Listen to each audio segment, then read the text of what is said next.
If you want a little magic to happen in your artwork, I think the place to start would be with some quieting of the mind. Let yourself drop into your heart and feel yourself in a new way. Don't be starting your painting with, this is the end result that I want to have and I have to do these exact steps to make that happen. This is an intuitive painting process. You want to be able to bring out your inner child. Play with the paint.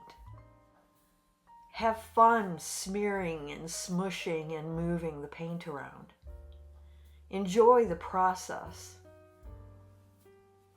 This is the part where you're having fun. Nothing matters. All you're doing is covering the canvas, exploring the colors, playing with the shapes or the design, the way the colors smear together. This is about playing and having fun. To paint intuitively, we need to get out of our heads. Most of us overthink every little thing that we're doing. Is this the exact right color? Is this how I should be putting it on? Is this the way I'm supposed to add paint to the canvas? Is it okay to mix right on the canvas? Should I be mixing my paint ahead of time? Should I have a plan before I start? Our minds take over. And we want to be able to put the mind at rest and just be in the moment, be present with what you're actually doing and feeling in the moment. Does this look good? Is it fun to put the paint on this way? What's happening here that I like? What am I learning and discovering about color? That's a whole different place to be in than the self-criticizer that I know you're all familiar with. We all do it. It's no different from one person to another. No one's better or worse off than you are when it comes to that monkey mind. And the monkey mind is the mind that we want to settle down. We want to get into our heart center. We want to feel into the colors. There's no right or wrong here. You can completely cover this up later.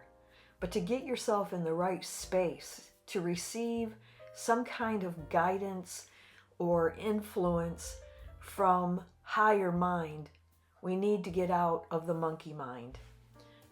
So let me share that one of the things I do at this stage of the game is I look for those paint tubes that are almost empty.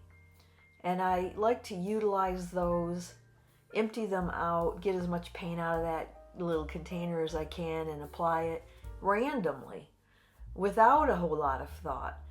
I'm just playing and mixing, and actually at this stage I can tell you, I know I was thinking, wow, these muted colors are really awesome. I loved the way those, well, the blue that I'm painting with right now, it's very intense. It's probably a phthalo. It's got so much power. But I start mixing it in there with some of these other little colors, and you'll see how it will suddenly become more muted. It's softer. It's flowing in with the rest of these colors very nicely now. And it's a matter of learning how to use colors to get the effect that you want. So that, like I said, that color was intense, right? It was very, very bright blue.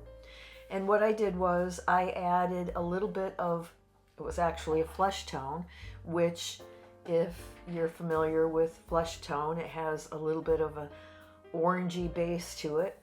And so when orange is mixed with blue, they mute each other.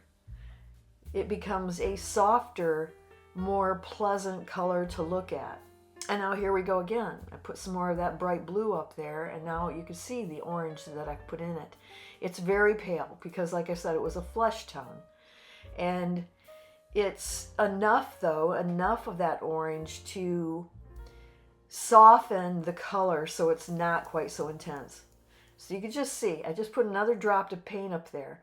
And that was me pushing out those last little bits out of that tube so I can use it up. I don't want to try to use what was left in there to do top layers because I could run out. So I just put that color in there, and it was a little bit of a reddish tone, but mixed with that blue, it's turning a little bit violet, and it softens it up. So remember that in your next painting, that a color that is opposite on the color wheel, which orange is opposite, it's the complement of that blue. When you add complements, you are what I call knocking down the color, because the colors, the saturation is so high, the color is so intense, that by adding that little bit of the complementary color, it goes a long way to softening the outcome, the color that it's becoming when you do that. And it makes for a color that's more, I want to say, realistic.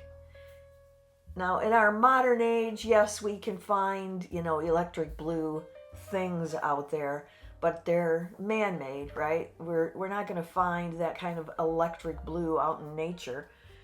Blues are usually a little softer than that, unless it's on a bird. Sometimes birds have some intense colors, but in general, your landscapes and your portraiture and things like that will never include a color that has that kind of intensity. So knowing this trick about knocking down your color with its complement can go a long way. And I think you could see from me just playing and mixing the colors that it really didn't take very much of that orange to really shift the colors that are going in there. And you can see it's working here too with that green that ended up being put in there. It's knocking it down pretty well too, because green has blue in it. So let's just go back to the whole color theory again. Green is made from yellow and blue, and if I put a tone of a little bit of that orange based flesh tone, which isn't bright orange, it really shifts that green into something a little more neutral too. And this process is just about playing, discovering color, having fun, putting a layer down. Now you can see that I shifted that canvas. I flipped it completely upside down because it's just easier that way. I could stand up, I could reach the top of that canvas. My arm is further away from the palette that way, and it's not at eye level for me. So if I'm sitting at the easel like this, the best thing to do is flip it around. There's no top or bottom or left or right yet on this. I'm just playing with color.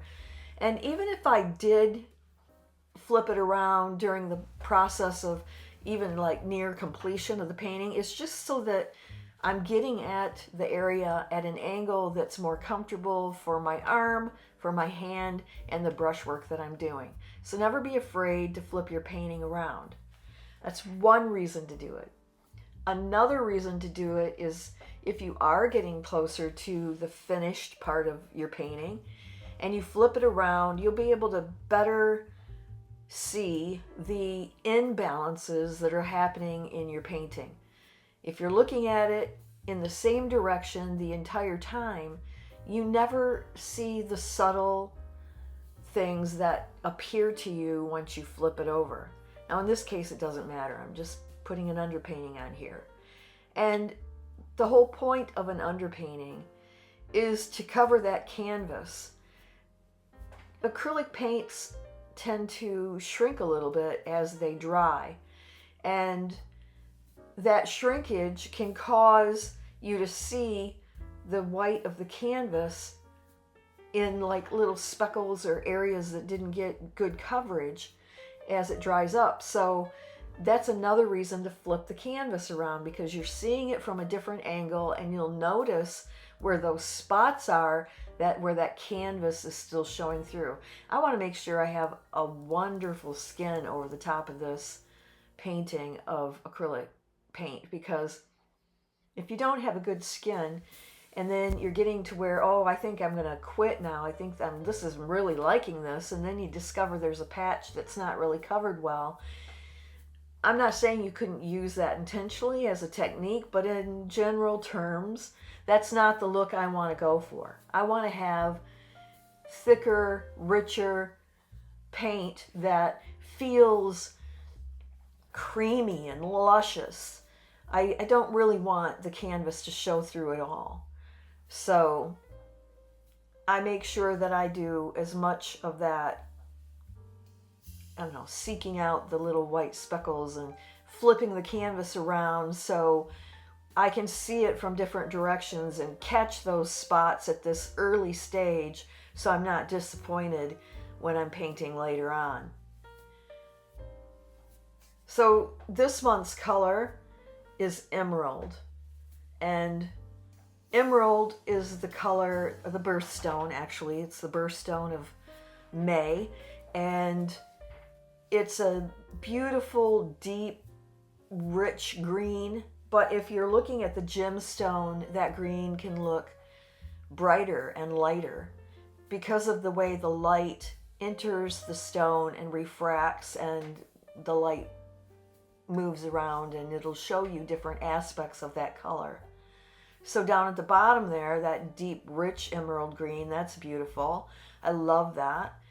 It's a little intense, so I may end up, muting it out here a little bit, but the lighter shades would be what that would look like if the light was shining through an actual emerald stone. And emerald is the color of healing. It focuses on emotional healing, but quite honestly, if you know much about energetic healing, then you'll understand that a lot of what ails us is emotional trauma.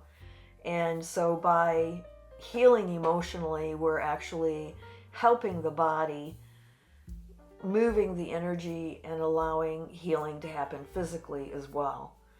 So this is a beautiful color. It's a wonderful time of year to work with this color anyway, because with spring being here and the grass turning that brilliant green and the leaves coming on the trees, this is a great color for spring. So when you're thinking about the color emerald, there are some things that you could consider. And one of those is not just the healing aspect of the color, but let's think about it a little deeper than that. It's also about new growth, right? Green is about growth, new plants coming up out of the ground, birthing themselves into the world. And nature itself has a lot of that emerald green in it. It's a color inviting us to renewal. Just like the grass beginning to grow and the plants poking themselves out of the ground, this is our time of year to, reconsider who we are. Find our clarity and lean into becoming that greater version of ourselves. To explore new territory personally. To grow and push forward in an area that maybe we let lay dormant during winter. Emerald kind of represents the heart chakra, and we can use that color for the heart chakra activation. It helps facilitate the healing and the clearing, but emerald is also about abundance and prosperity. It's linked to all areas of our life, attracting abundance and wealth and success. It's about balance and protection.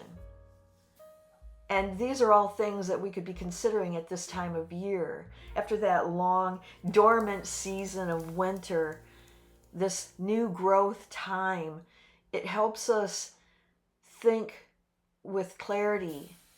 It helps bring us heart wisdom, mind and heart coherence. This is a great time of the year to really sink into your meditation practice and consider, who do I want to become in these next months of growth?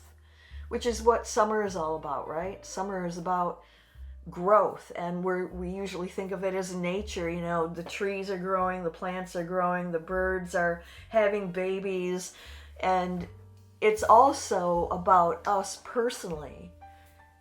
The inner work, the contemplative time of winter is over. This is a take action time.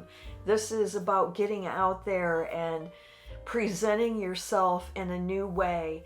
And a lot of times, this time of year, I will consider buying myself a new pair of shoes, because I like to tell my coaching clients that if you're feeling, I don't know, sort of like between who you have been and who you are becoming, like you're not really that person that you used to be anymore, but you haven't fully stepped into being the new version of yourself, I recommend going out and buying yourself a new pair of shoes, so that when you feel like, I need to step into that persona today, that new version of myself, you can slip on this new pair of shoes and say, only this new person that I'm becoming would wear a pair of shoes like this.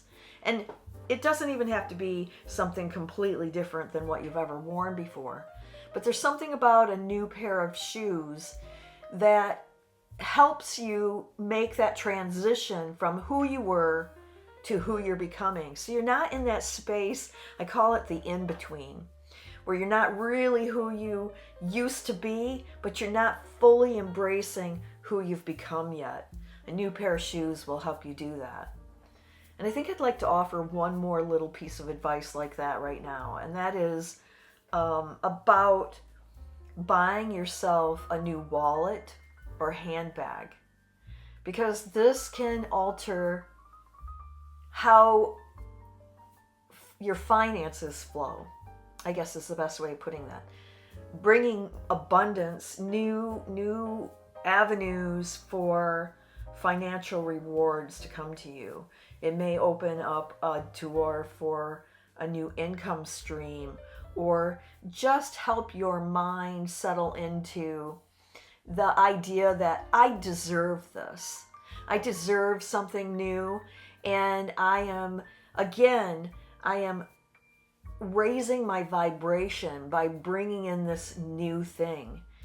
If I'm carrying around a purse that has, it's on its last leg as far as the handle, maybe the handle is starting to fray, and you can see that clearly it's not going to last very much longer, that doesn't have a great vibration.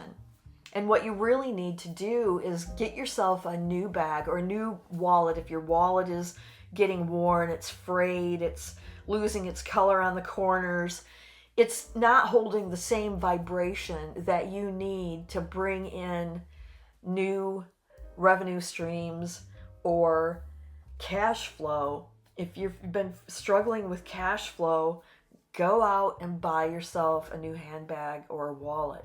This helps you release the old and move towards the new. And this is a perfect time of year to do it, when we have all of this emerald green renewal and we're becoming that new version that we had contemplated over the winter. The new things that we want to do, the new life that we want to have, the things that we want to experience this year, and especially during these warmer months where we can get out and do more and be more. So you can see over these last few minutes, I've been painting in a way that looks like it could be some kind of plant coming up. It looks like maybe leaves hanging down at the top. Maybe there's some other weed stems starting to grow. And truthfully, there was just some paint left on my palette, and I decided to continue to play. I'm not trying to create anything specific. I'm just playing and having fun with the color. I'm using up the paint that's left on the palette. I'm even starting to put a little of that on the edge of the canvas because I always paint my edges. This is part of that playful, intuitive painting process. This doesn't have to mean anything. It could.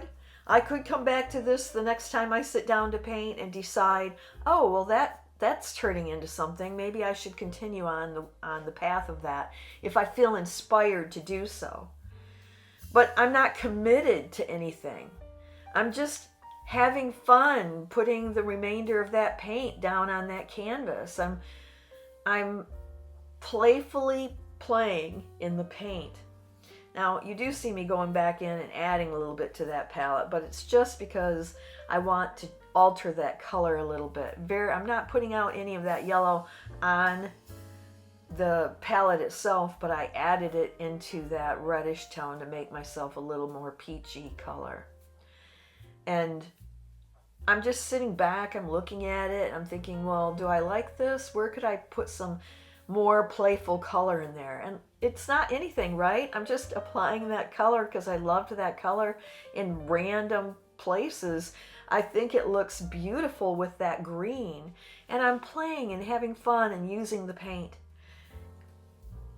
You can't always go to your studio and think, oh, today I'm going to create this beautiful landscape start to finish and it's going to be amazing. And it takes away that element of having fun, being in the moment, experiencing yourself painting.